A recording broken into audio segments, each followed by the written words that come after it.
Portugal, 900 anos. Melhor dito, 900 anos. Esta intervenção vai ser em português. Há um outro vídeo em espanhol, podem procurar no El Trapézio TV. O debate contemporâneo em Portugal sobre os 900 anos da fundação da nação, avivado pela Sociedade Histórica de Independência de Portugal e pela polêmica designação do governo português dos seus comissários, desenterra a tentação do essencialismo, isto é, de um excepcionalismo nacional. Esta é uma das conclusões a partir da perspectiva da história dos conceitos. Existem singularidades, mas estas devem ser explicadas por circunstâncias e práticas. Portugal não é a nação constitucional mais velha da Península. A Constituição de Cádiz de 1812 precede a do Porto de 1822. Nem o reino atual mais antigo é Portugal, pois a monarquia lusa se dissolveu oficialmente em 1910 com a proclamação da Primeira República. Portugal não é o reino cristão mais antigo da península, que é o reino suevo da Galécia, mais de 6 séculos antes, e um pouco mais tarde o reino visigótico de Toledo, mais de 5 séculos antes. E entre os reinos reconquistadores, Portugal também não é o reino cristão mais antigo, que é o reino das Astúrias, 4 séculos antes. A emancipação do condado portucalense desenvolveu-se em marcos fundamentais há quase 900 anos. 24 de junho de 1128, Dom Afonso Henriques derrotou a sua mãe na Batalha São Mamede, assumindo o governo. 26 de julho de 1139, após vencer a Batalha de Urique contra o Império Almorávida, Dom Afonso Henriques foi aclamado rei pelas suas tropas, usando o título de rei de forma independente. 5 de outubro de 1143, assinou-se o Tratado de Zamora, onde Afonso VII de Leão reconheceu oficialmente a categoria de reino e a independência de Portugal. 23 de maio de 1179, o Papa Alexandre III reconheceu Dom Afonso Henriques como rei legítimo e o Reino de Portugal como Estado independente mediante a bula Manifestis Probatum. Embora o Reino de Portugal tenha durado uns impressionantes 767 anos, de 1143 a 1910, o título de mais longevo cabe ao Reino de Navarra, que resistiu durante 1017 anos, do 824 ao 1841, mantendo o seu estatuto legal e instituições, mesmo após da sua integração na monarquia hispânica. A Navarra segue-se o Reino de Leão com 923 anos de existência formal, 910 a 1843, situando Portugal no terceiro lugar do pódio.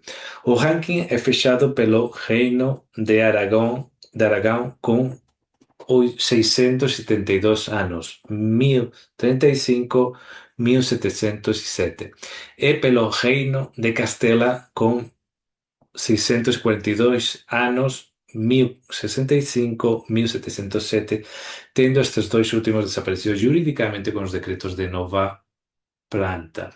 Não obstante, o Reino de Portugal detém sim o título de Reino Ibérico Independente mais longevo. Longevo, que yo no sé si también dicen longuico. não estou com certeza, mas acho que Longevos vai bem. É, independente fez-se as Coroas ibéricas. A sua independência deve ser matizada, obviamente, não questionada devido ao seu alinhamento britânico. O lado espanhol também tinha o alinhamento francês. Contudo, no tempo dos Filipes, o reino teve autonomia plena, mas digamos que não foi independente. Portanto, seria necessário sustrair 60 anos aos 767 anos, computando 707 anos. 707 anos, 707 anos. A República Portuguesa tem 115 anos de sua proclamação a 5 de outubro de 1910. A primeira Constituição portuguesa foi promulgada há 204 anos. Inclusive, os séculos do Barroco serviram tanto para Espanha como para Portugal para uma forma de cristalizar identidades institucionais de cima para baixo e identidades antropológicas de baixo para cima, após a digestão do mundo cultural dos cristãos novos. Continuidade, ruptura é a matriz astur-leonesa. Para compreender a gênese das soberanias ibéricas, é imprescindível praticar uma autópsia aos conceitos de continuidade e ruptura. Longe de uma épica libertação feita de um invasor estrangeiro, a independência de Portugal foi, na sua raiz antropológica e cultural, uma fratura familiar e uma guerra civil aristocrática. O que a historiografia romântica portuguesa comemora na Batalha de São Mamede, de 1128, é literalmente e historicamente o levantamento de um filho contra sua mãe, o infante Dom Henrique, Afonso Henriques, contra a condessa Dona Teresa de Leão e o nobre galego Fernão Pérez de Trava. A identidade original da nacionalidade portuguesa partilha exatamente a mesma protonacionalidade galaico-portuguesa. Não havia então malvados castelhanos na equação, mas sim uma divisão da matriz comum. O condado portucalense não se separou por diferenças idiomáticas ou identitárias, mas por cruas ambições de poder aristocrático, geografia administrativa e, fundamentalmente, por um azedo cisma eclesiástico. O anticastilhanismo forja-se na tomada do poder por parte da dinastia de Avis em Aljubarrota. Ironicamente, graças a essa linhagem, tornou-se possível o reinado dos Filipes. Com a restauração da independência e a historiografia nacionalista, o anticastelhanismo seria uma peça-chave na narrativa moderna nacional. No entanto, o conflito de origem nada tem a ver com Castela. A Batalha da Aljubarrota está muito acima da de São Mamede e, obviamente, da de Alcântara contra os seguidores do prior do Crato, na memória historiográfica portuguesa. Agora vamos para a diplomacia da Mitra e o feito colateral em Castela. A independência lusa articulou-se a partir dos altares.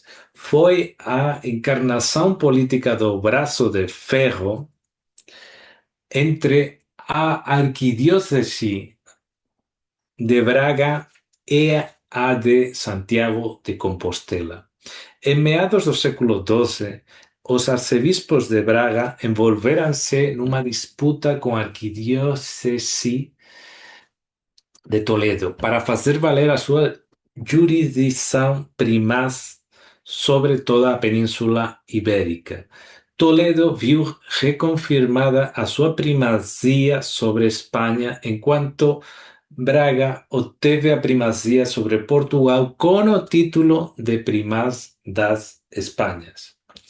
O clero portucalense, liderado por Braga, resistia com veemência a submeter-se à pujante influência da Igreja Galega de Diogo de Elmirres.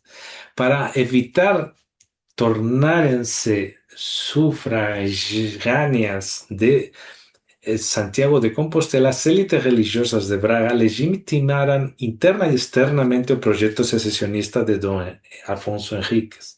A diplomacia eclesiástica era o único mecanismo medieval capaz de dissolver os laços de vassalagem com o autêntico pai institucional, o Reino de Leão. A mãe era Galiza, os irmãos, os restantes ibéricos, uma anomalia fronteiriça que demonstra a lassidão da época é que a diocese leonesa de Astorga continuou a depender eclesiasticamente de Braga até bem entrado o século XV, indiferente aos mapas políticos que se assinavam nos palácios.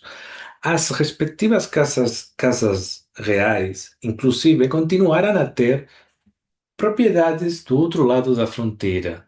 Esta fragmentação do espaço ibérico alterou o tabuleiro da liderança peninsular.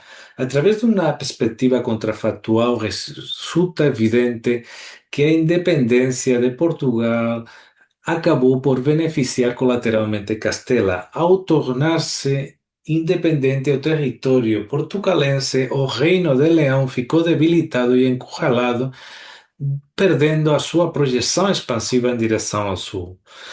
Se não se tivesse produzido essa amputação, a hegemonia e posterior unificação dos reinos hispânicos provavelmente teria correspondido a Leão e não a Castela de Burgos ou de Valladolid, que acabou por impor a sua centralidade geográfica e a eficácia linguística do castelhano, moldado no seu sistema vogálico e na sua distinção ser-estar pela influência dos vascões latinizados, não, do euskera. Castela, além disso, recrutou vascos para a Reconquista. Identidades cruzadas. Frente a este Portugal, que encapsulou a sua nacionalidade regional numas fronteiras estáveis, Espanha evoluiu com uma complexa e inacabada unidade peninsular de soberanias sobrepostas. A ideia hispânica de unidade peninsular, que tem a ideia de Espanha com H, não? Está presente na Espanha romana, na visigótica e na al-Ándalus. Estas duas últimas chegaram a ser independentes de um poder extrapeninsular. As tentativas de unificação total sobre uma única coroa desde o Imperator Totius Hispaniae que Alfonso VII de Leão encarnou em 1135 até a união dinástica ibérica de Felipe II, Felipe I de Portugal, nas Cortes de Tomar, 1581, mantiveram sempre o caráter politerritorial do espaço ibérico. Carlos I mandou cunhar nas suas moedas a abreviatura Hispaniarum Res, Rei das Espanhas. A história da Península Ibérica não é a crônica de um campeonato por ver que nação ostenta o brasão mais antigo, mas ao relato de uma matriz ou várias matrizes partilhadas que se dividiu ou se dividiram por ambições cortesãs e disputas de fé. Reconhecer que a independência de Portugal foi o resultado de uma guerra civil galaico-portuguesa e que a identidade espanhola nasceu de uma complexa agregação de coroas não debilita as soberanias atuais de Madrid ou de Lisboa. Pelo contrário, liberta-as dos mitos fundacionais do século XIX e lembra-nos que, sobre a heráldica dos velhos reinos, a península é e sempre foi um espaço de entidades cruzadas. As Galácias e as Lusitânias foram e são sempre também hispânicas. Procurar o Big Bang particularista, um ano zero histórico e um auto-engano. Não obstante, é sempre bom abrir o debate e que os espanhóis conheçamos todos os marcos históricos de Portugal e que os celebremos. E eu celebro essa história, celebro uma história como minha, como um grande mérito histórico. A legitimidade histórica não está em causa, apenas o essencialismo. Muito obrigado.